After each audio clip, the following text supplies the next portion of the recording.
warahmatullahi wabarakatuh. Perkenalkan, nama saya Kurnia Dwi Sekti, saya mahasiswa UIN Riau dari Fakultas Tarbiyah dan Keguruan, jurusan Pendidikan Ekonomi. Nah, pada video kali ini saya akan menyampaikan sebuah materi untuk memenuhi tugas ujian akhir semester saya pada mata kuliah pengantar ilmu ekonomi yang diampu oleh Bapak Hendra Rifita MM. Nah, adapun judul besar dari materi yang akan kita bahas yaitu ini, peran ilmu ekonomi dalam cakupan luas.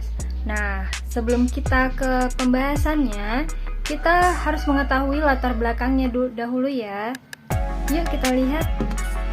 Dapat kita ketahui sebelumnya bahwa kegiatan sehari-hari kita yaitu kegiatan perekonomian, baik dari kegiatan individu maupun pemerintahan, itu tidak hilang dari kegiatan perekonomian. Nah, dapat kita ketahui juga sebelumnya bahwa ilmu ekonomi ini merupakan ilmu yang mengajarkan kita serta membawa kita dalam mencapai kemakmuran.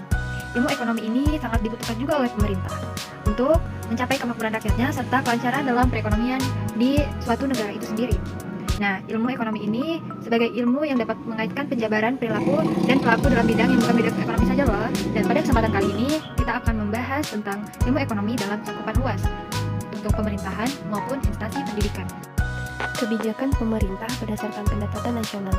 Nah, dapat kita ketahui bahwa dalam perekonomian di Indonesia terdapat dua kebijakan dalam kelancaran ekonomi Indonesia, yaitu kebijakan moneter dan kebijakan fiskal. Adapun kebijakan moneter ini adalah kebijakan yang meliputi langkah-langkah pemerintah yang dilaksanakan oleh Bank Sentral atau Bank Indonesia untuk memengaruhi atau mengubah penawaran uang dalam perekonomian atau mengubah tingkat bunga dengan maksud untuk memengaruhi pengeluaran. Jelasnya kebijakan moneter ini kebijakan dalam untuk memengaruhi harga.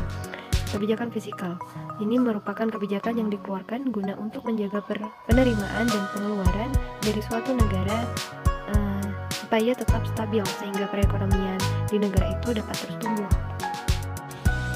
Nah, selanjutnya yaitu kebijakan pemerintah berdasarkan pendapatan nasional, yaitu kebijakan fiskal, di mana pengeluaran pemerintah atau government expenditure adalah bagian dari kebijakan fiskal, yaitu tindakan pemerintah untuk mengatur jalannya perekonomian dengan cara menentukan besarnya penerimaan dan pengeluaran pemerintah setiap tahunnya, yang tercermin dalam dokumen anggaran pendapatan belanja negara atau APBN untuk nasional dan anggaran pendapatan belanja daerah atau APBD untuk daerah. Nah, contoh kebijakan fiskal yang pernah diterapkan oleh pemerintah Indonesia yaitu program amnesti pajak pada tahun 2017. Program ini diluncurkan karena banyak sekali kasus penunggakan pajak.